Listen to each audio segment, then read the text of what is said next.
15–20 kraadi sooja.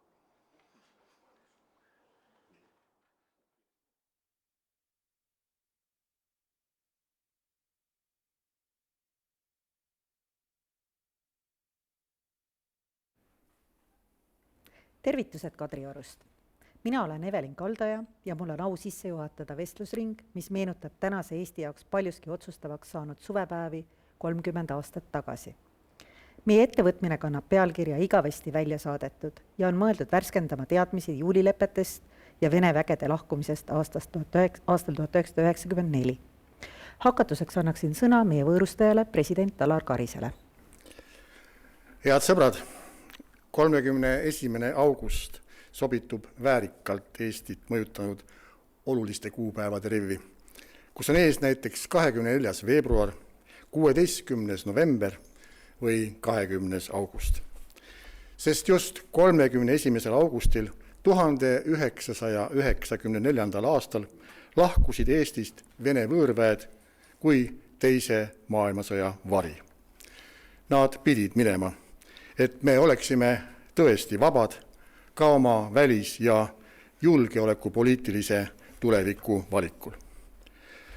Ma kummardan president Lennart Meri, peaminister Mart Laari, paljude meie diplomaatide, poliitikute ja riigiametnike ees, kelle püsivus, leidlikkus, ka julgus ja mõnikord otse kui vastutult minek tipnesid Meri Jeltsini lepingute ning Vene vägede lahkumisega.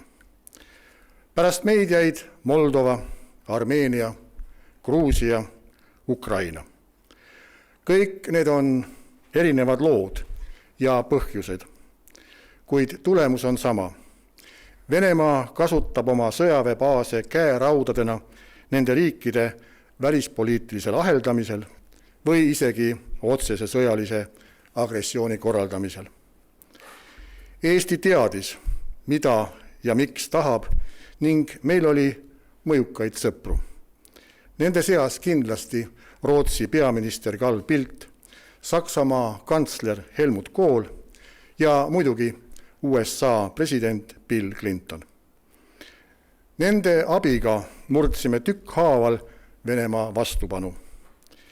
Jüri Luik on tabavalt öelnud, et lääs toetas meid suuresti soovist näidata uut Euroopat ja külma sõja lõppu, sest strateegilise tähtsuseta Vene väed olid siis Eestis vaid selleks, et märkida Nõukogude jalajälge sellel territooriumil. Tõesti, toonane Venemaa, vabam ja demokraatlikum tänasest, ei tahtnud oma jalga siit enda jaoks lähivälismaal tõsta. Sestap ei nõustu ma nende kriitikutega, kes heitsid president Merile ette, et mingeid lepinguid polnud Jeltsiniga vaja sõlmida.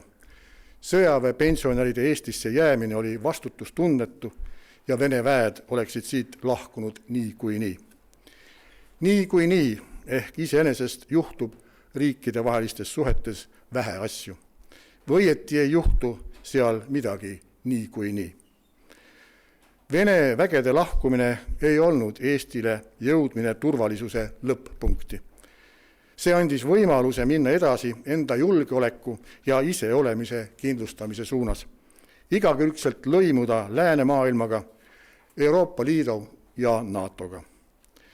Küsigem nüüd, kas need Euroopa heaolu ja julgeolekut kaitsvad organisatsioonid võtnuks enda perre riigi, kus asub Venemaa kas või mõnisada sõjaväelast. See olnuks välistatud. Ja see olnuks siis hoopis teistsugune Eesti. Pean selgitama ka meie arutelu pealkirja igaveseks välja saadetud. See tuleneb president Meri sõnadest 1994. aasta 31. augustil, et tänasest ei ole enam võõrvägesid Eesti pinnal ning et tänasest oleneb ainult meie enda arukusest, üksmeelest ja kainest pilgust tulevikku, et see jääks nõnda igavesti. Nii sõnastas siin Kadrioru majas 9 aastat töötanud Lennart Meri meile ülesande, kuidas hoolitseda selle eest, et Vene vägi oleks Eestist igavesti välja saadetud. Ülesande, mida me nüüd iga päev rõõmuga täidame. Tänan! Aitäh riigipeale ja siit liigume edasi vestlusringiga. Meiega on Riho Ühtegi, Jüri Luik, Kristi Raik ja Harri Tiido. Ma sihilikult ei nimetanud esinejate kõiki tiitleid, mida nad on aastast 1994 endale kogunud, sest see võtaks veel ühe arutelupaneeli jagu aega. Ehk siis võimalus, mida toona saavutatu tekitas, on päris suur. Aga ma võib-olla tahaksin sissejuhatuseks ja konteksti loomiseks seda, et kas te suudate mäletada, meenutada, mida te tol aastal, neil päevil mõtlesite 30 aastat tagasi, augusti lõpus, siis kui Vene väed pidid kohe-kohe lahkuma? Võib-olla siis näiteks alustame siit minu vasakult käed Riho Ühtegist. Ja ilmselt ma tegelesin kõige väiksemate asjadega, nimelt tol hetkel teenisin ma Kaitseväe vastuluures, ehk siis nimi luure ei olnud väga populaarne ja seetõttu meid kutsuti siis informatsiooniosakonnaks ja mina olin siis informatsiooniosakonna B-jaoskonna ülem, mis tegeles siis konkreetselt vastuluurega. Ja need päevad olid siis hästi tihedad tööpäevad, kuna me tõepoolest jälgisime seda, et Vene väed siit tõesti välja läheksid, kõik kaasa võtaksid, mis nad kaasa võtma peavad ja et nad mingisuguseid jamasid sinna korraldaks. Ja see oli see põhiülesanne ja ma mäletan seda 31. augustit, siis me võtasime just seda, et see periood on nüüd läbi saanud, saame keskenduda uutele ülesannetele. Jüri Luik, Moskvas oli käidud, kui suur oli kindlus, et see, mis kokku lepitud ja lubatud, saab teoks? No nagu Venemaaga ikka, ka kontrolli. Ja loomulikult need viimased päevad olid selles mõttes väga olulised, et olla veendunud, et tõepoolest, nagu Riho ütles, iga viimane masin, iga viimane mees, kõik on siit läinud. Põhimõtteliselt just nimelt täna, 30 aastat tagasi, võib öelda, et läksid viimased ešelonid, üks siis läks Orava jaamast ja siis Paldiskist läksid viimased veoautod ja soomukid. Nii et võib öelda laias laastus, et 31. augustiks oli Eestimaa tõesti puhas. Mis tunne oli, olles osaline selle kauplemises? No suurepärane tunne, nagu öeldud. Ma ei saaks öelda, eestlastele iseloomulikult mingit väga suurt pidu tegelikult muidugi ei toimunud, aga oli üks Vabaduse platsil, üks kena kontsert, vennaskonna kontsert, kus siis peaminister ja president ka esinesid kõnedega. No nii, kui Jüri Luik oli tollel hetkel põhimõtteliselt lapsminister, siis Kristi Raik oli veel noorem. Peaaegu laps.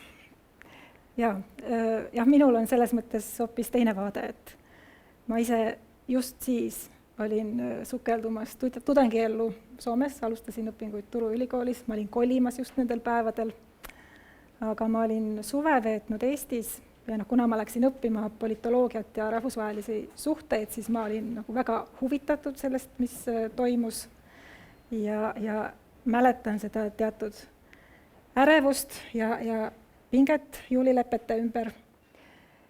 Aga üldiselt ma mäletan nagu seda aega väga optimistlikus võtmes, võib-olla ka sellepärast, et ma olin nii noor, aga siis tundus, et nagu asjad liiguvad õiges suunas ja peavadki liikuma ja mingit muud varianti justkui ei olnudki, kuigi ma hiljem olen palju mõelnud selle peale, et oleks võinud ka palju halvemini minna. Harri Tiido, kas oli samasugune optimism nagu Kristil?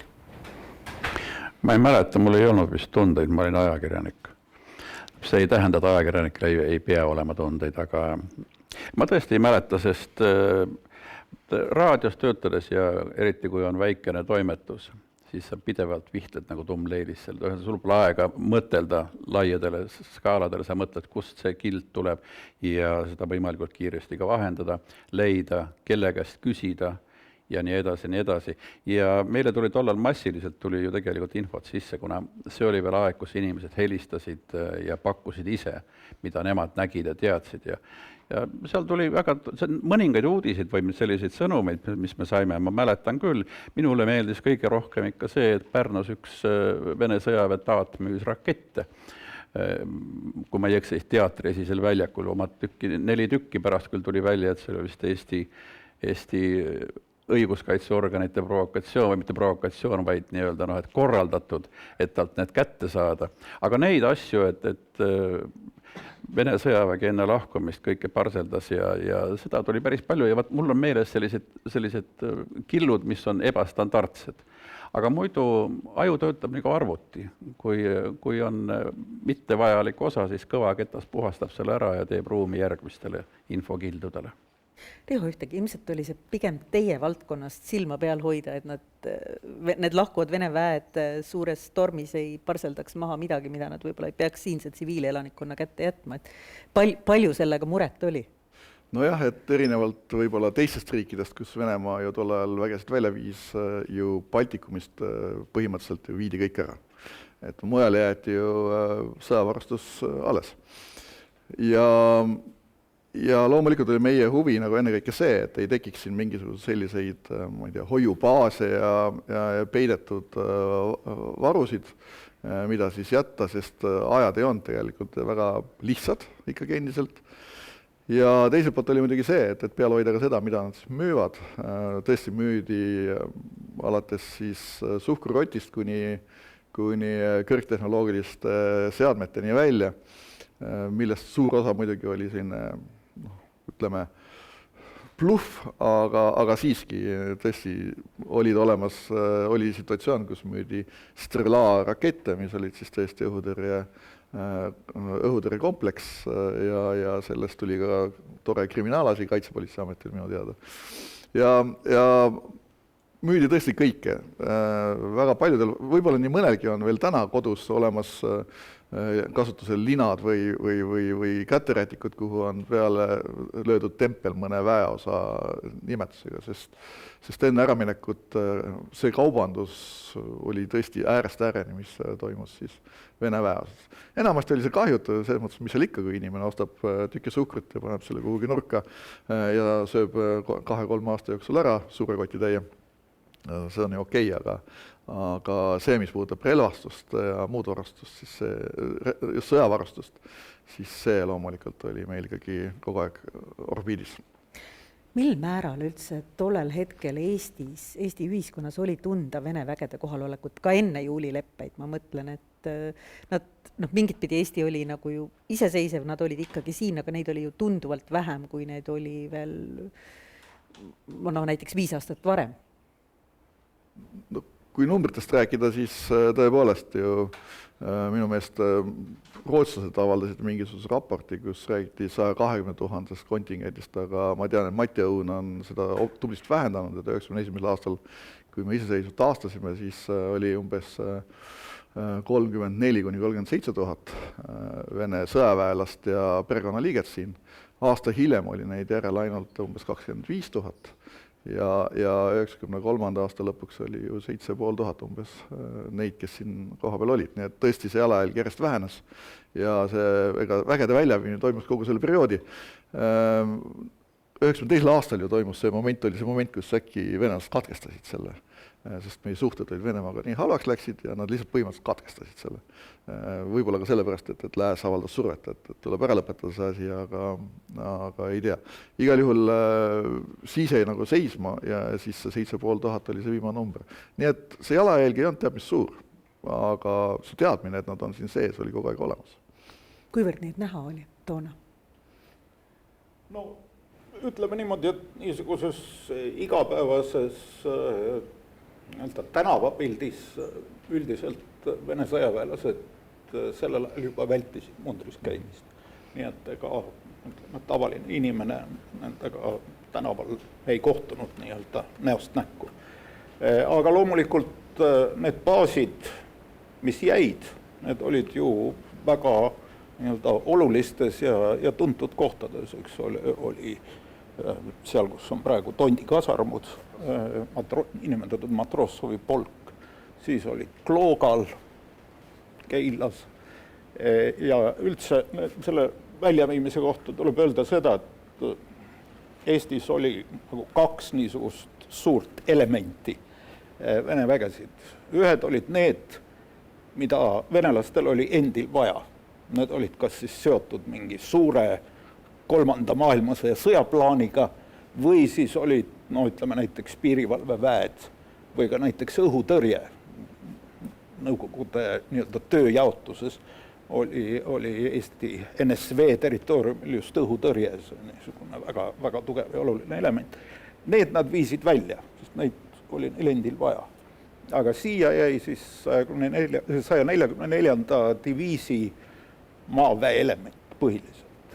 Ja noh, need olid niisugused klassikalised okupatsiooniväed, niisugune Vene sõduri kirsa ja see oli loomulikult noh, niisugune erakordselt ebameeldiv, aga nad ei olnud laiali üle kogu Eesti territooriumi, vaid need tõesti põhiliselt olid lääne pool ja siis Tallinna juures. Ja tuleb ka öelda seda, et meil vedas, et kuna tõepoolest see Nõukogude Liidu kontingent, see Nõukogude Liidu ohupilt tollel ajal oli lääne poole, siis kõik need väed olid siin. Et kui näiteks sellel ajal oleks olnud Vene sõjaväebaasid Narvas või Kohtla-Järvel, see oleks andnud venelastele palju niisugusi täiendavaid mänguvõimalusi, mida neil siiski ei olnud.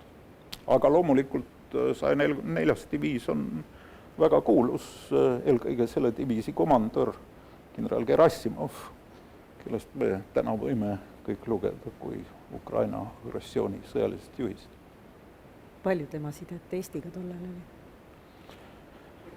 Palju teda siin nagu näha, kuulda, suhelda oli?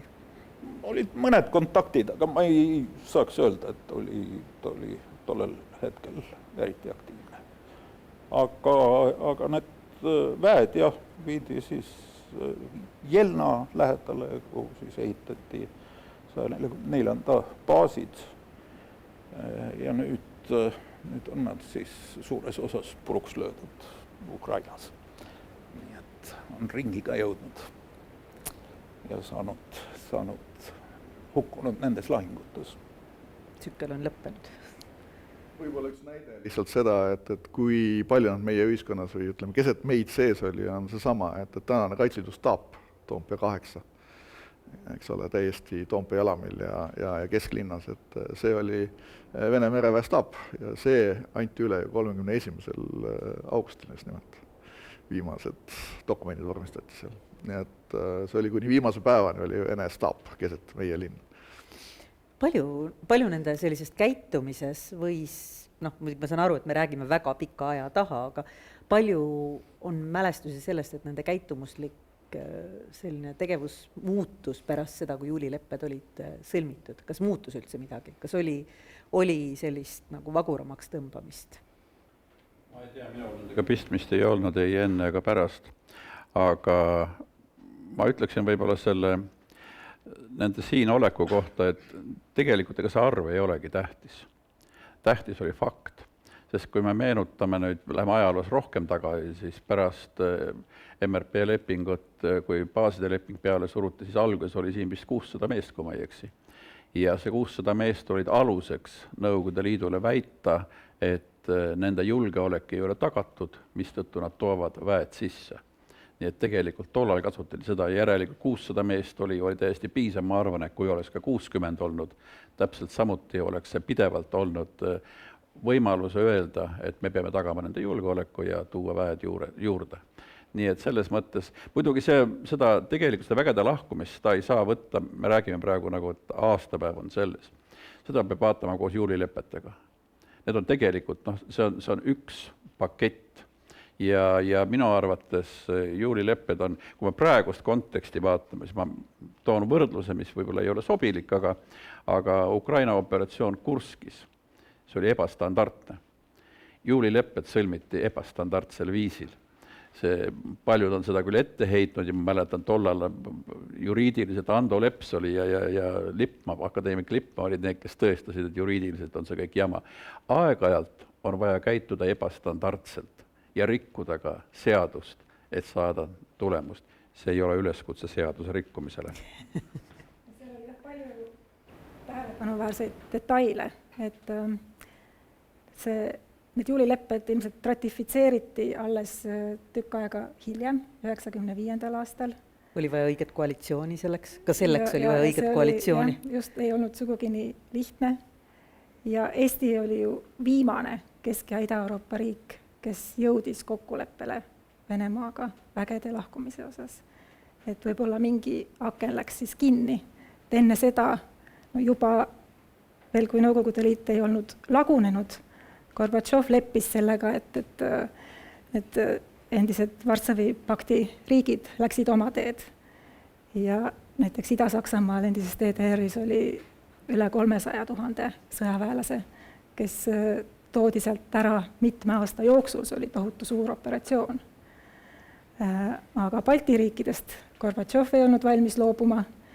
Jeltsinile see oli poliitiliselt kasulik, et tema tunnustas Balti riikide iseseisvust, aga ka tema juhtimisel ju tegelikult siis Venemaa ei tahtnud oma vägesid Balti riikidest välja viia.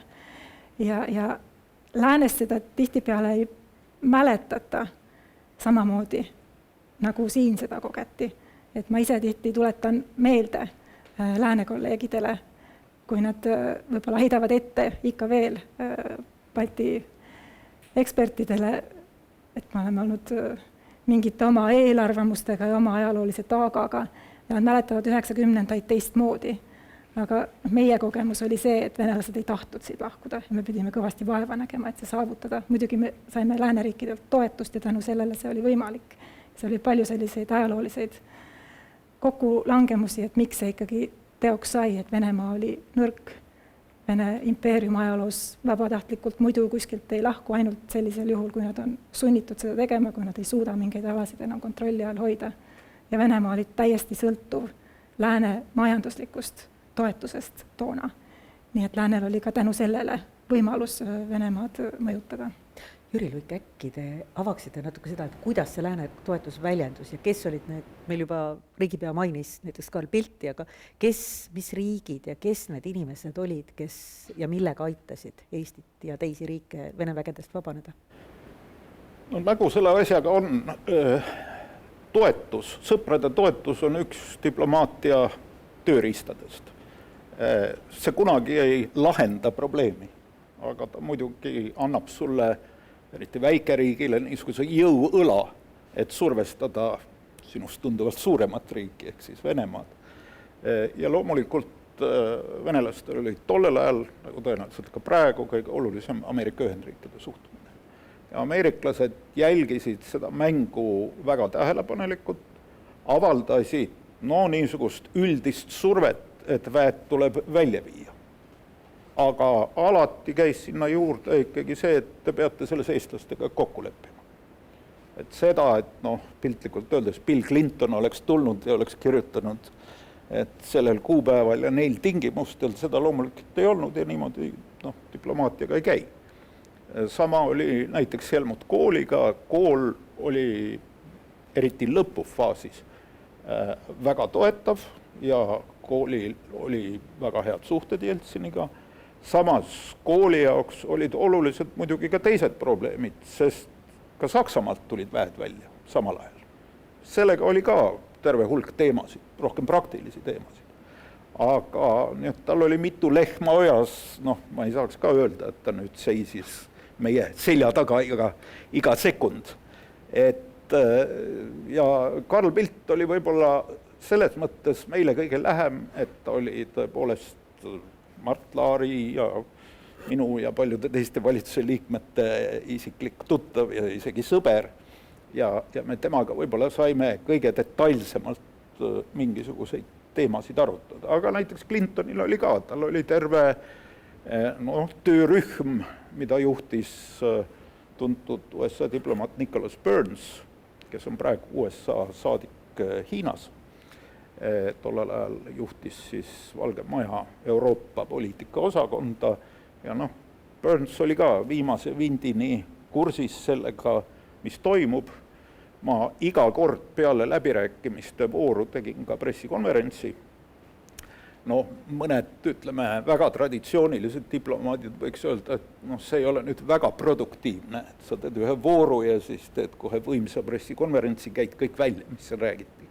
Aga meie jaoks oli see oluline, sest see võitlus toimuski 2 rindel.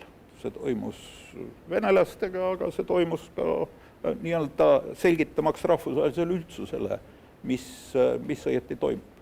Nii et, ja ütleme, et ka seesama Jeltsin-Meri kohtumine, see, et see kohtumine üldse toimus, oli väga paljuski ühelt poolt meie valmisolek sellist kohtumist pidada, aga teiselt poolt oli seal ka Clintoni surve. Ja kui me mäletame, siis venelased alguses sugugi ei tahtnud sellist kohtumist ja Naapolis G8 kohtumisel siis ju Boris Jeltsin ütles, et nii, ei, mingit selliseid asju ei saa toimuma. Nii et see rahvusvaheline toetus oli oluline, aga jällegi tagasi tulles alguse juurde, kokkulepped, kuidas täpselt välja minnakse, pidime ikkagi meie tegema. Mis oli see väline hinnang nendele kokkulepetele, mis lõpuks saavutati, et kuidas tuli tagasiside? Väline hinnang, ütleme, rahvusvahelisel areenil oli tohutult positiivne. Kõigile tundus, et see on ju fantastiline. Väed lähevad välja 1 kuu ja 4 päeva pärast. Et ja sinna leppesse sai ka spetsiaalselt sisse kirjutatud, et leppe hakkab kehtima kohe allakirjutamise hetkest. No jällegi, tavaline leppe hakkab ju kehtima peale ratifitseerimist. Aga no selge oli see, et kui me tahtsime väed saada kuu ajaga välja, siis ei oleks seal olnud midagi aega ratifitseerida kellelgi. Nii et rahvusvaheliselt jah, meid õnnitleti ja sooviti jõudu ja ütleme, et siseriiklikult oli suhtumine mitmekesisem. Aga ma arvan, et üldjoontes siiski positiivne. Harri Tiido, äkki toonase ajakirjanikuna avage pisut, et milles see mitmekesisus väljendus, et kui tõsine see kriitika oli ja kui palju see ühiskonda võngitas, et nüüd toodi meile Moskvast halb kaup? Siseriiklikult mõtled? Jah. No, oli selline rahvusradikaalne liin, et tuleb taastada esimene vabariik. Ühesõnaga järelikult kõik seadusandlus ja nii edasi ja tuleb taastada kogu tollase Eesti Vabariigi territooriumil. Seega juba sellepärast, et kui antud leping puudutab ainult territooriumi, kus on väljas Pihkva oblasti teatud osad, siis ta juba ei ole legitiimne, pluss volitused, ja nagu ma ütlesin, et olid, teatud aktivistid olid sellised, oli ka ajakirjanike hulgas, ja ma mäletan, mul endal oli ka, ma isegi rääkisin juristidega, oli huvitav teada, minu pelg oli see, et ega nüüd ei juhtu mingi jama, et see leping meie poolt hakatakse tühistama, mis oleks, kui ma vaatan ausalt öeldes piirilepingu saagat, siis ma tagantjärgi mõtlen, seda ei oleks saanud välistada. Ja tollal ma mõtlesin küll, et see on loll mõte, et kui juba president on alla kirjutanud, et siis ju ta niimoodi läheb. Nii et eks neid sõltus, milliste vaadetega inimesed olid. Ja ühed lugesid, ühtesid, see on täpselt nagu praegu. Ainult, et siis tohutu eelis oli tollal see, et ei olnud internetti, sellist sotsiaalmeediat, jumal tänatud. Kujutage ette, milline jama oleks käinud mööda Facebooke, Twittereid ja ma ei tea mida veel. Aga tollal oli selle võrra lihtsam, et vähemalt sotsiaalmeediat ei olnud ja seetõttu need kõlakojad moodustusid trükimeedia ja elektroonilise meedia ehk raadio, televisiooni kuulajate, vaatajate baasil. Aga need olid kindlasti olemas ja peale selle me arvestame, et meil oli arvestatav seltskond, kes on, keda praegu võib-olla nimetatakse ždunõ ehk ootajad, kes tegelikult sugugi ei tahtnud, et Vene väed ära läheksid. Neil olid oma hirmud. Nad ei teadnud, mis siis nendega tehakse, sest tähendab, tolle paljud impeeriumimeelsed Vene inimesed mõtlesid, et nendega käitutakse nii, nagu nemad oleks käitunud, kui nad oleks sellises olukorras olnud, et oleks kohe pasunasse andnud ja mättasse löönud ja minema saatnud ja nii edasi. Nii et see oli veel omaette ja peale selle oli meil läänest veel täiendav surve. Läänes ju nähti, et Jeltsin, see on nüüd demokraatia puhkes õitsele. Tiisikus puhkeb ka vahest õitsele, aga alati see õitsemine ei ole kõige parem. Ja Venemaal oli paraku see tiisikulaadne õitsemine, aga igal juhul seda taheti hoida. Ja see, mida Bush omal ajal ütles Kiievis, ärge kõigutage paati.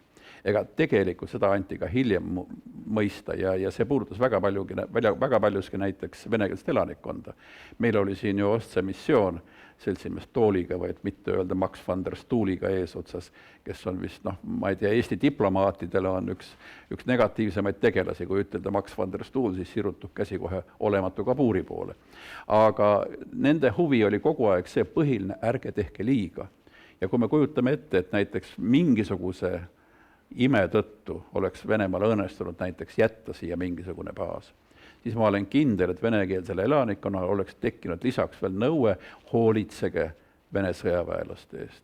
Et nad ikkagi ilusti oleksid, et nad oleks toidetud, pestud ja nii edasi, kammitud ja nii edasi. Nii et selles mõttes siseriiklikult oli, aga segane aeg.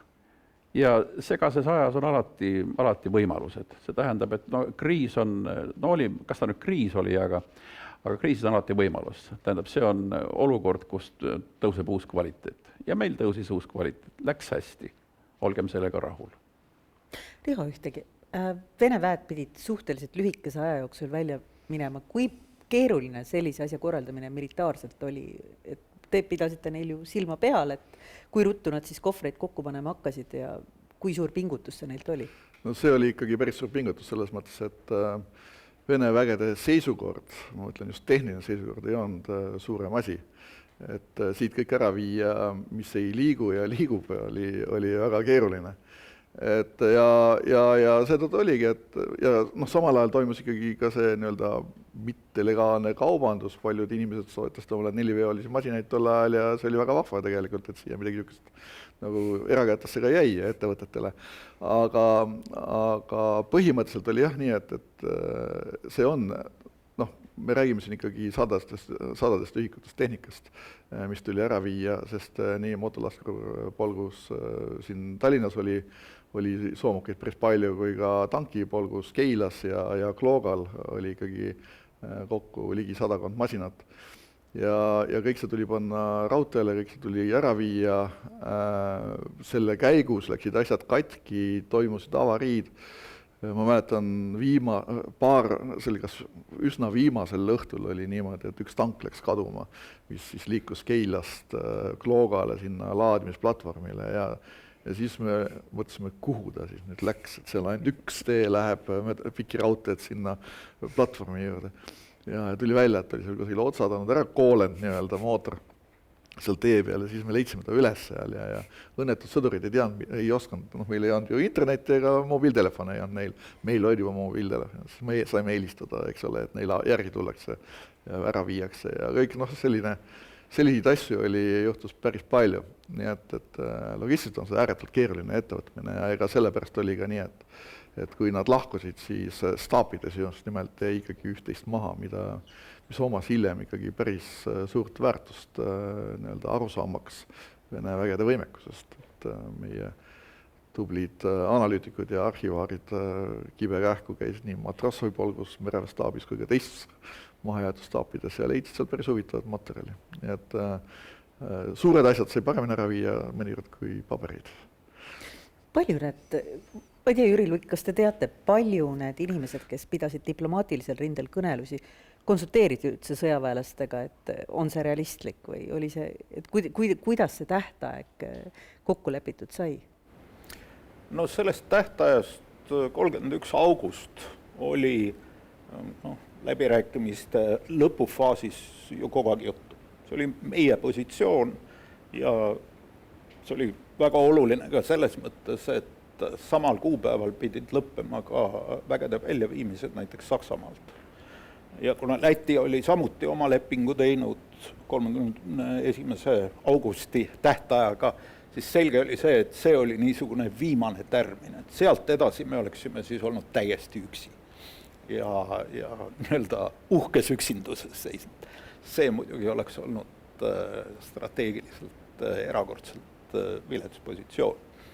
Aga see väljaviimine oli nagu ikka Vene värk, et venitati, loksutati, kogu aeg oli Vene väe poolt kaebused, et neil on suured probleemid, et nad ei saa ühte või teist asja korda ja siis ühel hetkel tuli see, piltlikult öeldes Jeltsini allkiri, ma oletan, et sellega koos saadeti ka käsk nii-öelda kohalikele ja siis ei olnud midagi.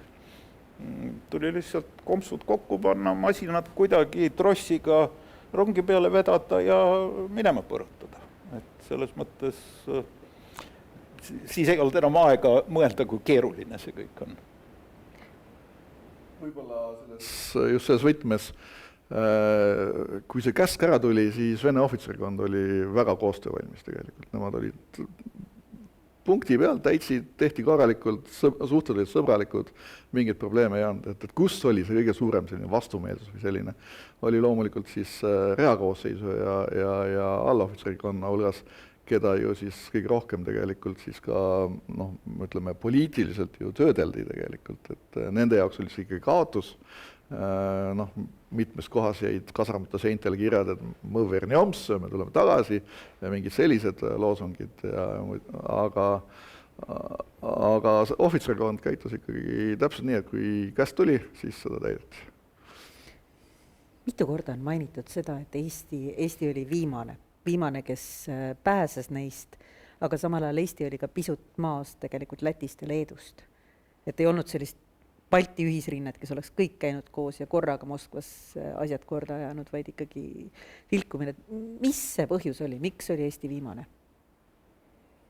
Seal oli terve rida põhjuseid. Ütleme niimoodi, et leedukad saavutasid oma kokkuleppe varem.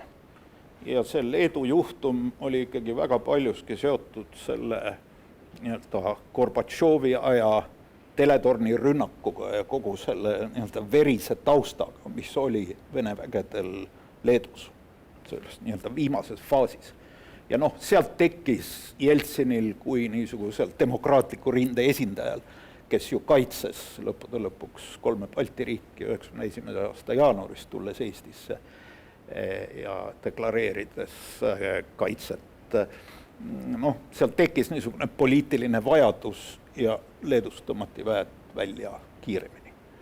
Mis puudutab Lätit, siis lätlastega me liikusime enam-vähem ühte jalga, aga nemad kirjutasid alla lepingu 4. aasta kevadel, mille tekst meile ei sobinud, ütleme nii, et me ei arvanud, et me võiksime sellist lepingut alla kirjutada. Meie arvates tingimused ei olnud piisavalt head ja siis me lootsime, et õnnestub saada veel parem diil ja ma arvan, see õnnestus. Mille poolest? Ütleme, et üks neist kesksetest teemadest oli see sama Vene sõjaväelastele elamislubade andmine. Lätlaste puhul see käis ikka põhimõtteliselt automaatselt, oli automaatne kokkulepe. Meie puhul oli kokkulepe ikkagi selles, et me vaatame järjest kõigi nende inimeste taustad läbi ja põhimõtteliselt siis otsustame ja oli täiesti selge see, et me kindlasti ei anna nendele sõjaväepensionäridele, kes on olnud näiteks GRU teenistuses või julgeolekuteenistuses ja seal olid veel teatud kategooriad. Nii et selles mõttes meie kontroll selle protsessi üle säilis. Ja teiseks oli siis see nii-öelda strateegiliste objektide väljaviimine. Lätlastega tehti leping, et venelased jäävad sellesse nimetatud Skrunda eelhoiatusradari baasi 5 aastaks.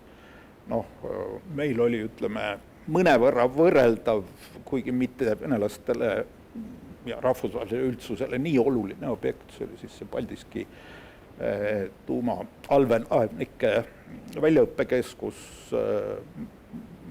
mille demonteerimine oli selles mõttes keeruline, et tegu oli tuumaobjektiga, sõna otseses mõttes oli seal betooni valatud 2 tuumareaktorit. Aga meie jaoks, me olime siis nõus selleks demonteerimiseks andma mingi lühikese lisaaja, aga loomulikult mitte 5 aastat ja lõpuks me siis leppisime kokku 1 aasta. Ja vaadates ka erinevaid ajaloolisi juhtumeid, on raske uskuda, et Eesti oleks võinud saavutada parema kokkuleppe. Et pigem seal oli see risk või see oli noor tera peal, et võib-olla ei oleks kokkulepet üldse sündinud. Ja see sobib ka võib-olla õpiku näiteks nagu riigimeheliku käitumise kohta väga keerulises olukorras, et Lennart Meri läks Moskvasse, ta võttis selle vastutuse, ta pidi tegema mingeid kompromisse ja ta teadis, et need ei ole siseriiklikult populaarsed, aga ta julges selle vastutuse võtta. Ja kus on see nagu hetk, et kuidas ära tunda, et millal sul variandid ongi, kas teha mingeid mööndusi, aga ikkagi saavutada see kõige olulisem eesmärk, aga mitte teha liiga suuri kompromisse. Et läänes tihtipeale see mõtlemine on selline, et läbi kompromisside kokkuleppele jõudmine on justkui universaalselt soovitav käitumine ja seda oodatakse ka Venemaalt. Aga Venemaa vaatest pigem igasugune nõrkuse näitamine, kompromisside tegemine on nõrkuse näitamine. Ja kui nad näevad nõrkust, siis nad tahavad midagi rohkem enamat saavutada. Nii et teistsuguses ajaloolises hetkes ma arvan, et see tulemus ei oleks üldse olnud võimalik. Ja Eestil ja Balti riikidel oli väga tugevalt küljes ikkagi siis selline postsovjeti silt, et läänes hoiak oli üldiselt selline, et Balti riikide jaoks see nagu lahendus või see tee peab olema midagi muud, kui ta nagu Poola või Tšehhi jaoks. Ja isegi siis, kui need väed olid juba välja läinud, see avas tee, et Eesti sai alustada läbirääkimisi Euroopa Liiduga, hiljem NATO-ga, ilma selleta ei oleks üldse olnud võimalik liituda. Aga see võitlus ka veel käis edasi, et seesama Kohl näiteks, kes toetas, Helmut Kohl, Saksamaa juht, kes toetas Vene vägede väljaviimist, tema ikka veel mitu aastat pärast seda ei olnud kuidagi valmis leppima sellega, et Balti riigid võiksid liituda, eriti NATO-ga, aga ka Euroopa Liidu osas oli neid kõhklusi ikkagi palju Lääne-Euroopas. Jüri Luik kinnitab. Jaa, see on vägagi tõsi selles mõttes, et meid prooviti ja ka venelased proovisid või eriti venelased survestasid seda, et Balti riigid, kuna nad olid neelatud Nõukogude Liitu, et siis see on täiesti niisugune erijuhtum. Ja need järeleandmised, mida venelased tegid Poolas või Tšehhis või Ungaris, need ei päde, sest me oleme täiesti eraldi juhtum ja siis vastavalt sellele ka venelastel on mingisuguseid suuremaid õigusi Balti riikides. No, loomulikult meile oli see täiesti vastuvõetamatu ja see on täiesti vastuvõetamatu ka rahvusvahelise õiguse seisukohalt, aga läänes oli ka piisavalt inimesi, kes avalikult või paljud, ma arvan, mitte nii avalikult mõtlesid, et mingisugune mõte seal võib-olla isegi on. Nii et meil tuli kogu aeg sellega võidelda ja kogu aeg hoida ennast selles Kesk- ja Ida-Euroopa rongis, mis oli taas ühinemas Euroopaga, ka organisatsioonilises mõttes. Ja nagu öeldud, kui väed oleks sisse jäänud või isegi natuke pikemaks jäänud, siis oleks täiesti võimalik, et see uks Euroopa Liidu ja NATO puhul oleks meie ees sulgunud. Sest kui me mõtleme, et 2005, võtame näiteks NATO, 2005 otsustati avada NATO, või vabandust, 1995 otsustati avada NATO uks uutele liikmetele, juba sellel hetkel, kui meil oleks olnud väed sees, Vene väed, see oleks automaatselt viinud meid nii-öelda saba lõppu, kui üldse sappa. Ja juba, eks ole, läks natuke aega mööda, tulid juba tippkohtumised, tuli Putini kõne, selge on see, et kui näiteks kogu see asi oleks veninud Putini Müncheni kõneni, siis sealt edasi ei oleks meie NATO liikmelisus kindlasti enam kõne alla tulnud. 2004 me saime NATO liikmeks, 2007 oli Putini kõne Münchenis, nii et tõepoolest see akna pilu oli tegelikult väga väike ja oleks me seal alguses maha jäänud tänu neile Vene vägedele, siis ei oleks me lõpus jõudnud, enne kui see aken plaksuga sulgus. Sai mitu korda mainitud Vene sõjaväepensionäride küsimust. Kuidas see praktikas lahenes, kui oligi vaja sikke ja lambaid sortima hakata? Asutades ei teagi, tähendab seal midagi seal muudeti ka, aga põhimõtteliselt kõige tähtsam oli vist see, et Eesti sai otsustada julgeoleku olukorras või julgeolek isiku võimalikust ohust tulenevalt, kas anda või mitte anda. Aga nendega on korduvalt jama, ma ei tea, praegugi vist on jälle, et selle pensionide ülekandmisega ja nii edasi. Nii et sellega oli algusest peale, kuna siis oli veel probleem ka sellega, et leiti, et on teatav ebaõiglus, kui mingi aja pärast näiteks Vene sõjaväepensionärid said Vene sõjaväepensioni, aga tahtsid ka Eesti riikliku pensioni saada, et mis siis nendele nüüd antakse nagu okupantide ja nii edasi. Nii et neid küsimusi, ma arvan, tagantjärele siin on mõttetu seda isegi nagu välja tuua, aga see oli kindlasti oli üks eestlaste õiglustundele, ütleme niimoodi. Sest need inimesed olid ju tunnistuvad nüüdsest juba okupantideks ja meie hoolitseme selle eest, et neil oleks õigus siin elada, et nad saaksid ikka oma papi kätte sealt Venemaalt ja nii edasi. Ega see pensioni väga halb ei olnudki ohvitseridel tegelikult, nad võisid Eestis päris hästi elada. Aga ma korraks ütlen ühe märkuse seoses Riho ühtegi viitega, et neid huvitasid paberid, mis maha jäid. Et Vene väed jätsid maha igasugust sõnnikut, aga jätsid maha ka mittevajalikke paberid. Ja meile Kuku raadiosse toodi näiteks väikest ületäis selliseid A4 suuruseid selliseid kantsleri kaustikuid. No sees oli mäletage rohekas või kollakas selline paber, joonitud ilusti ja see oli sõjaväe meditsiinikomisjoni arupidamine nii-öelda. Lihtsalt kuhu pandi kirja, et number, kuupäev, komisjonis olnud isiku perekonna ees isa nimi, sünniaeg ja milleks spravka ehk õiend antud. Tänu sellele jäi oma ametist ja staatusest ilma ajakirjanik tollane Vladimir Iljaševitš ühel lihtsal põhjusel, sest tema nimi oli seal sees ja me huviga lugesin, seal muide oli ka eestikeelsed nimesid, aga nende puhul enamus oli nii, et kuna tollal piirivalve allus KGB-le, siis ka need inimesed, kes läksid piirivalvesse, läksid läbi selle meditsiinikomisjoni. Aga Iljaševitši järele oli kirjutatud, et spravka on antud na võššie kursse KGB korradi Moskvi, tähendab KGB kõrgematele kursustele. No ja siis meie võtsime ühendust mitte Riho ühtegi asutusega, vaid ühe teise asutusega, kes meil selliste asjadega tegeleb. Ja tolleks ajaks oli ta juba, kui ma ei eksi, tollal oli parlamendis meil Vene fraktsioon. Ja ta oli selle nõunik, Sergei Ivanov oli selle esimees. Ja selle me lahendasime nii, et saate ajal Ivanov oli meil saates ja ma küsisin, et miks neil on tõenäoline KGB endine töötaja nõunikuks. Ivanov ei teadnud tööd ega mütsi. Aga me lahendasime selle ilusti ära, et Kaapo oli nõus ütlema, et nad ei tea sellest midagi, aga et kui ta Soomest tagasi tuli lähetusest, siis oli tal KGB ohvitseri auaste. Nii et Vene vägede lahkumisega jäi maha igasuguseid inimesi ja mõningaid neid õnnestus niimoodi leida. Kahetsusväärselt maha jäi pabereid KGB-st, nad oleks võinud ka jätta kuhugi kottida ja me oleks Kukus hea meelega vastu võtnud. No, oleks ilmselt hea mitu saadet niimoodi vürtsi saanud. Jaa, kindlasti.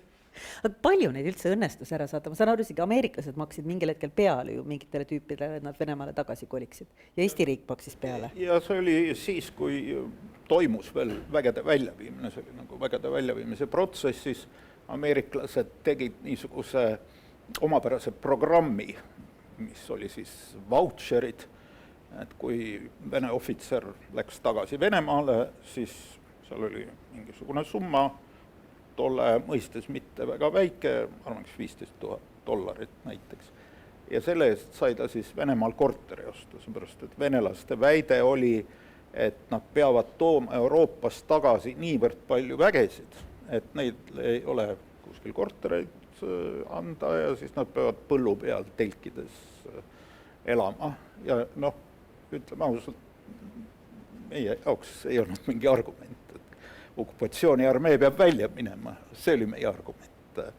Aga ameeriklased ikkagi tundsid, et no kuidagi peab ka midagi positiivset mängu panema. Ja siis tehti sellised vautšerid, et kes siis välja läks, sellele anti piltlikult piiri peal see vautšer.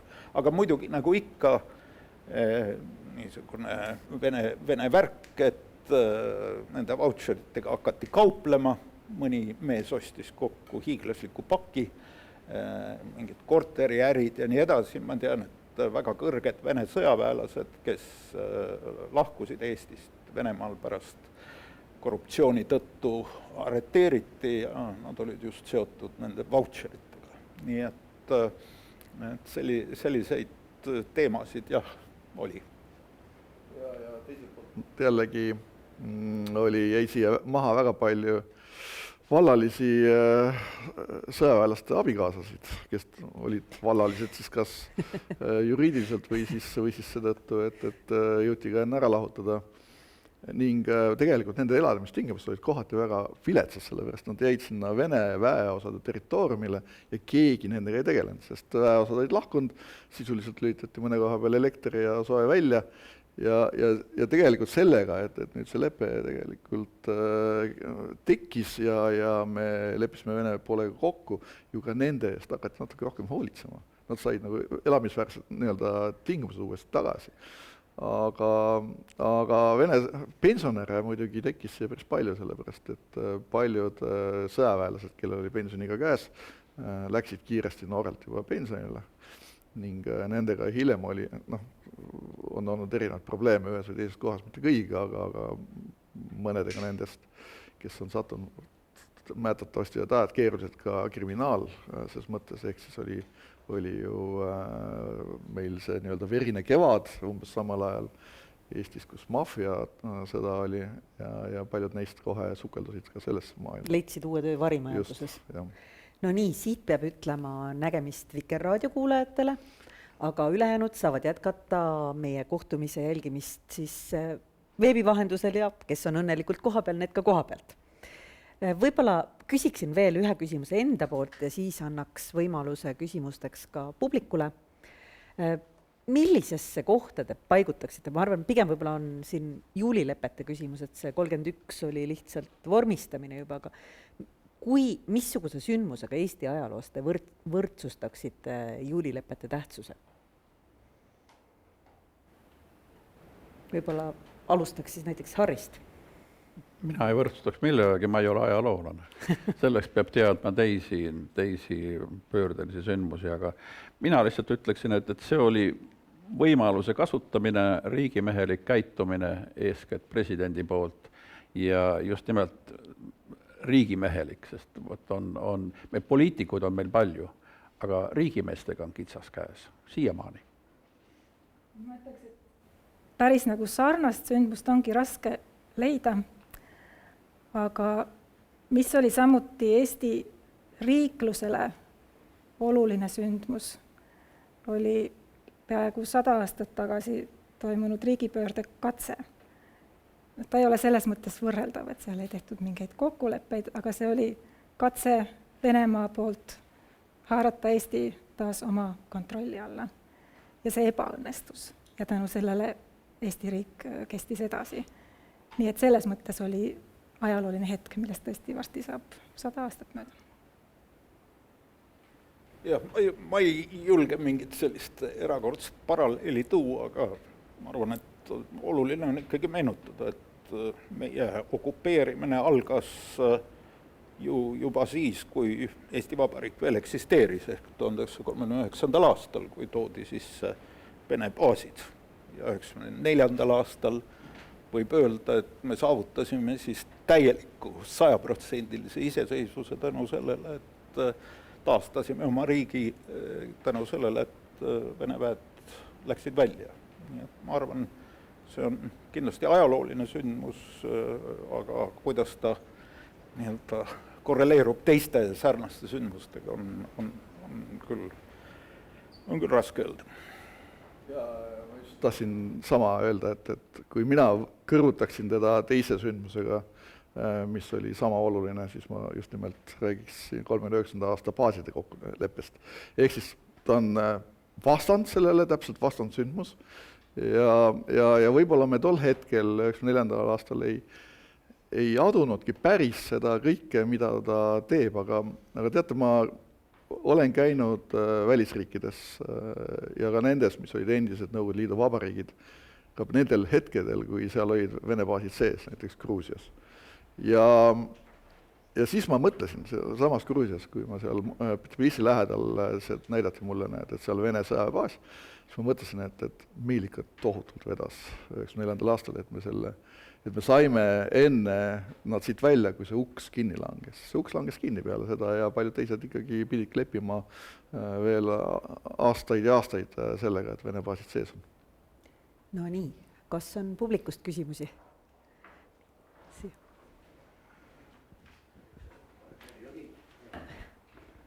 Tervist, olen Kadett Aavik Kaitseväe Akadeemiast. Siin mainiti, et pärast siis Vene vägede lahkumist jäid mitmed vallalised vene naised. Et see teeb väga ideaalse spioonimaterjali. Et kuidas luure sellesse suhtus, et kas mingid naised sattusid ka jälgimise alla? Ja me otsime Vene perekondadel silma peal loomulikult, sellepärast, et see oli mitmeti vajalik, see andis meile päris head sisendid ka sellest, kuna need suhtlesid endiselt oma perekondadega Venemaal, siis meil oli päris hea ülevaade sellest, millised, ütleme, ärevad olukorrad meil tekkida võivad ja siin on tõesti ka Eesti ajaloos on vähemalt ühe korra selline situatsioon, kus tänu sellisele infole, mille me saime kellegi vanaema käest, siin Eestis me saime teada, mis Venemaal hetkel meie suunal toimumas on. Nii et loomulikult see oli väga oluline. Surmalt peavalu tegid võib-olla natukene need endised sõjaväelased ja pensionärid, kes siin samuti otsid oma elus kohta. Ütleme selle kriminaalse poolega või selle äripoolega me nii väga ei tegelenud, küll aga hästi palju oli värbamisüritusi ja ka neid värvati tegelikult või neile üritati käski jätta ja sellega tuli päris palju vaeva näha. Nii et loomulikult ma otsime peale silma. Aitäh! No nii. Jah, Hellar Lill. Hellar Lill Sõjamuuseumist.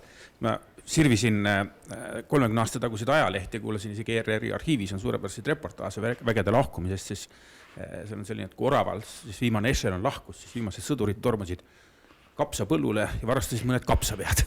Ja see oleks võib-olla selline suurepärane lõpp filmile, mängufilmile Vene vägede lahkumisest, aga küsida tahtsin mõistagi hoopis midagi muud. Et mu küsimus on eeskätt kindral Ühtegile. Üks potentsiaalne ohustsenaarium oleks tõenäoliselt olnud see, kui veel siin viibivate, olgu siis pärast juulilepped või enne seda ja lahkuvate Vene sõjaväelaste ja siis Eesti kaitseväe või uljaste kaitseliitlaste vahel oleks puhkenud selline suurem konflikt. Me teame, et mõned väiksemad olid, et keegi vähemalt meile teadaolevalt surma ei saanud, aga kui palju te pidite tegelema selliste konfliktide nii-öelda tasalülitamisega või ka kas või siis meie kaitseliitlaste, kaitseväelaste ohjeldamisega? No 94. aastal oli siiski, toimus kõik suhteliselt rahulikult ja rahumeelselt juba, sest tõesti Vene pool oli oma käsud saanud ja sellest lähtusid. Meil oli samuti käsud olemas viisakalt ja käituda ja hoida natukene eemale, et neid mitte ärritada. Et 94 oli täitsa normaalne kõik. Kus olid need tõsisemad konfliktid või konfliktsituatsioonid, need olid see 92, 93, 92 ennekki seetõttu, et 92 aastani põhimõtteliselt oli ju tegu Nõukogude Liidu vägedega, kuigi Nõukogude Liitu enam ei olnud. Ehk siis tegelikult ja Venemaa ei olnud veel, Venemaa võttis need väed enda jurisdiktsiooni alla alles 92 aastal, ehk siis väga palju oli peataolekut ja sellist. Ja vastavalt sellele, kuna oli olemas siis ka ju meil käsud üle võtta Vene sõjaväe varasid ja kõike muud, siis seal tekkis need vastuseisud päris palju. Noh, 92, 93 ma tulin sõjaväe luuresse alles 93. aasta lõpus. Ehk siis tegelikult need varasemad tegevused, ma väga palju nende kohta öelda ei oska, ma olin võib-olla ise pigem põllu peal, osalesin ühes või teises aktsioonis. Ja õnneks tõesti midagi hullu ei juhtunud, kuigi ma mäletan ka seda, et sai oldud üksuste ülevõtmisel Valgas ja ma olen Lõuna-Eestist pärit, Valgas ja Võrus ja oli paar situatsioon, kus tuli olla seal kusagil Puka kandis, Teeristis, kaevikutes ja muud sellist asja, et valmis olla Viljandist tulevat üksuste vastu astuma ja kõik seda muud. Kõike seda oli, et ega tol ajal kaitseliitlane magas tol ajal kodus niimoodi, et spordikott oli automaadiga voodi all ja 10 laetussalve sees, et see oli see elu. Aga õnneks midagi juhtunud. Mul on tõesti hea meel, et midagi juhtunud. Nii nagu 91. aasta 20. augustil ei juhtunud midagi hullu, et samamoodi ei juhtunud nagu hiljem. Nii et võib-olla siin see eestlase rahulik meel ja kainus ka ikkagi natukene loevad. Päris hea. Ma lisan siia nii palju, et üldiselt valitsuse eesmärk oli, et jõupingutus suunata diplomaatiasse ja vältida muid initsiatiive, sellepärast, et need initsiatiivid oleks võinud anda mingil hetkel ka venelastele mingi täiendava ettekäände sekkuda. Teoreetiliselt oleks olnud võimalik korraldada, ma ei tea, massidemonstratsioone sõjaväeosade väravates näiteks. Ma olen kindel, et me oleks saanud võib-olla 10 000 inimesi sinna kokku, kui me oleks nad kokku kutsunud. Aga me otsustasime, et ikkagi proovime diplomaatia vahenditega, see on kõige kindlam ja rahulikum viis ja mul on hea meel, et see siis lõpuks edukalt õnnestus. Ülevõtmisest rääkides, siis meil siin Vurapfel kaitseliitlused tänase päevani ringi Peeter 80, mis olid ju mitte venelaste poolt loovutatud või maha jäädud, vaid üle võetud masinad ja teatavasti ju püstolid PM olid ju kaitseväe relvastuses väga pikka aega, mis olid samamoodi rekvreeritud relvad ju. Nii et selliseid asju ikkagi varaselt üle võeti ja seal tekkis ka selliseid vastasseise, aga mõlemad pooled ikkagi teadsid seda, et nad sõjani lahinguni minna ei taha. Ja paljudes kohtades toimusid need pingelised hetked ka just seoses vara ülevõtmisega, oli ka olukordi, kus Vene väed olid mingist baasist lahkunud, aga nii kaua, kui ei olnud seda lepingut, ei olnud ka tegelikult mingit niisugust formaalset paberit, midagi ei antud kellelegi üle. Ja siis oli tunnetuse küsimus, et kellele see baas siis õieti kuulub ja kes seal kontrolli omab. Nii et seal oli niisugusi pingelisi hetki, aga jah, õnneks mitte üleliia palju. No nii, on veel publikust küsimusi? Jah. Nii. Kui ei ole, ma vahepeal küsiksin ise, et siin juba Heller Lill kirjeldas ära filmi lõpusseeni kapsastega. Mulle seostusse kohe enne siia tulekut rääkisin noorema kolleegi, mitte nii noorema kolleegiga sellest, mida tema mäletab. Tema oli siis 9-aastane ja tal oli vanaemal Vormsis aed ja tema põhimälestus oli see, et enam ei käidud aias õunavargil, et Vene väed lahkusid ja õunavargused aiast ka lõppesid. Aga kui nüüd selle filmi juurde minna, siis kui teie juurde läheneks stsenarist või te ise peaksite kirjutama stsenaariumi filmile, mis räägiks nendest sündmustest aastal 1994, siis millel te paneksite fookuse ja kes võiksid olla peategelased? Alustaks näiteks Kristist. No ma jäin mõtlema selle lõppkaadri peale tegelikult, et mul on nagu oma ettepanek, et kuna vennaskond esines seal lahkumispeol, kus ma kahjuks ise ei olnud, aga kuulun ka sellesse põlvkonda, kes vennaskonda palju kuulas. Et mõni selline sobilik laul, näiteks neil oli laul Õhtud Moskva lähistel, oleks nagu sobinud päris hästi sinna kuskile lõpukaadritesse. Selle loo on rääkinud Indrek Tarand, ma ise täpselt ei mäleta, kuidas see just oli, aga väidetavalt selle ürituse lõpus, kui oli see Vabaduse väljakul vennaskonna kontsert, siis me olime Indrek Tarandiga sealt minema jalutanud ja mina olin küsinud, et ühelt poisid, kes selle üles-alla hüppas, et mis siin toimub, mis üritus toimub ja ta ütles, no vennaskonna kontsert, et kas te ei saa siis aru. Et selles mõttes igaüks nägi selle hetke ajaloolisust ilmselt eri viisil. Aga no ma usun, et kui filmi teha, siis võiks ka tegelikult sellest Lennart Meri ja kogu selle Eesti delegatsiooni Moskvas käigust filmi teha, et seal oli see 26. juulil, seal oli ikkagi ka väga palju lõbusaid hetki, millest saaks päris hea film. Näiteks mõni stseen. No näiteks väga tore stseen oli see, milleks ei ole filmi vaja, vaid sellest on isegi dokumentaalkaadrid olemas, kui Jeltsin ja Meri läksid siis ühest hoonest siis teise majja Kremlis, kus toimus pidulik lõunasöök. Ja praegu ei oleks selline asi mõeldav, aga seal väljakul oli suur parv turiste, järsku siis ilmusid Jeltsin ja Meri, 2 presidenti, seal oli turvamehi, kes lükkasid turiste natuke kaugemale, aga tollel ajal ei olnud selliseid turvameetmeid nagu tänapäeval. Ja turistidel vajusid muidugi suud lahti, kujutage ette, Jeltsin, Meri, ma oletan, peaaegu keegi neist ei tundnud seal. Ja siis Jeltsin näitas siis Meri peale ja ütles rõõmsalt, et see on minu suur sõber, Eesti president. Ja selle peale siis kõik hüüdsid hurraa ja aplodeerisid ja siis niimoodi nad kahekesi läksid siis üle selle Kremli väljaku. Riho ühtegi. Ja ma arvan, et filmi peategelased oleksid raudselt meie diplomaadid ja meie riigi esindajad, selles mõttes, et see on puhtalt diplomaatiline võit ikkagi. Kõik see, mis järgnes ja see, et kuu aega väed välja viidi ja kõik, mida teised teenistused ja inimesed tegid, see on tegelikult selle saavutuse elluviimine ja see võit on seal. Aga seoses need kapsaste ja õuntega, mu ämma ja äia maja on suhteliselt tondi lähedal ja siis oli ükskord selline naljakas situatsioon, et tulime mingit õppuselt muude kaitseväe ohvitseridega ja osad nendest on siis ka õppinud Vene sõjakoolis ja staseerinud, kusjuures selles samas siis Matrassovi polgus.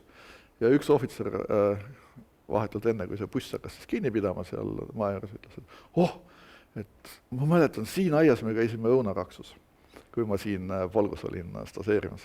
Ja ma ütlesin, et see on minu äia ja ämma maja. Et maailm on väike, öeldakse selle kohta. Eestimaa aiad said vabaks. Harri Tiido, on midagi veel lisada sinna skripti, et kui keegi peaks kirjutama hakkama?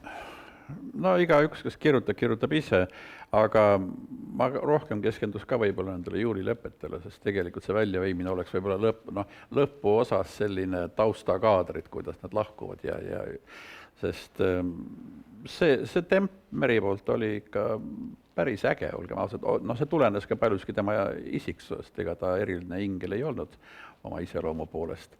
Aga antud juhul see oli väga vajalik ja ma kujutan ette, et tegelikult see saaks see Moskvas, ma kujutan ette, oleks päris ägeda filmi, just nimelt, kui seda ilukirjanduslikult vaadata ja filminduslikult. Tegelikult on ka need kaadrid, dokumentaalkaadrid, kus Jeltsin ja Meri püüavad kätt suruda. Just nimelt püüavad, sest käe otsimisega on teatud raskusi.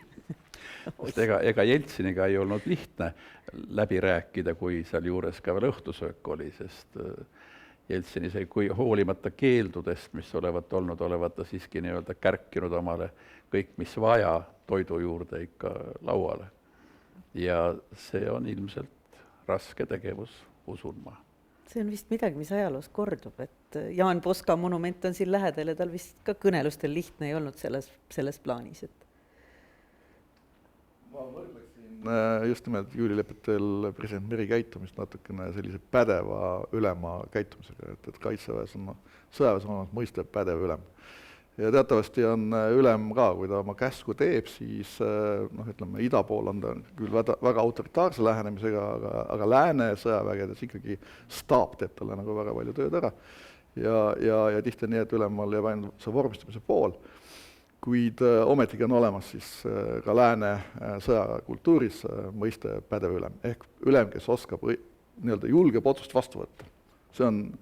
Seda hinnatakse sõduri puhul ülema juures kõige rohkem ja see on just täpselt see, et see oli see hetk, kus ju tegelikult valitsus oli puhkusel, kõik olid kuskil ära ja president Meri julges selle otsuse vastu võtta, nii et see on kindlasti see koht, kus sõjaväelased teda nii-öelda ääretult kõrgelt hindavad selle käitumise eest.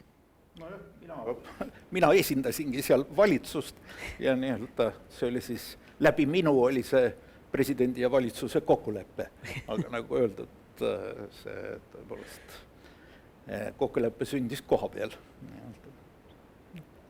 Kas on veel küsimusi? Jah. Ja, Lipnik Pettai Kaitseväe Akadeemiast. Küsimus siis selline, et te rääkisite, et jäi väga palju vene sõdureid siia ja võib-olla ka mõned ohvitserid, siis küsimus on selline, kui palju jäi Eesti Kaitseväkke siis Vene sõjaväe kultuuri edaspidises nii-öelda Eesti Kaitseväes?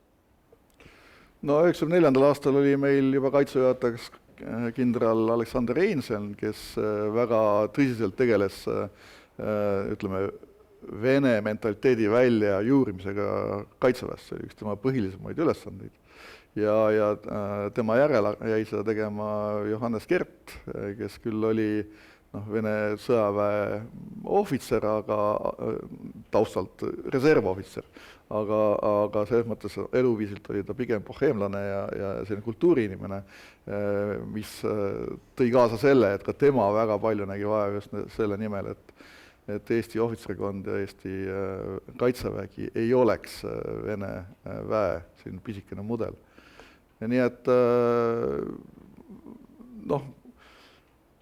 oli ohvitsere, kes tulid üle ja kes võtsid seda asja väga tõsiselt. Mul on meeles, oli selline inimene nagu kolonel Mark, kes ütles korduvalt seda. Ta oli Vene sõjaväes väga kõrgetel positsioonidel mingil perioodil, ta oli diviisistaabis ja korpusstaabis isegi. Ja tema on öelnud seda, et tema sõjaline õppimine algas Eestis uuesti otsast peale. Sellepärast, et see kõik, et ta loomulikult kasutab neid teadmisi, mis tal olid, aga see, mida ta ehitab ja kus ta osaleb, on täiesti uus asi. Ja ma pean teda väga paljuski enda selliseks ka mentoriks tollel ajal.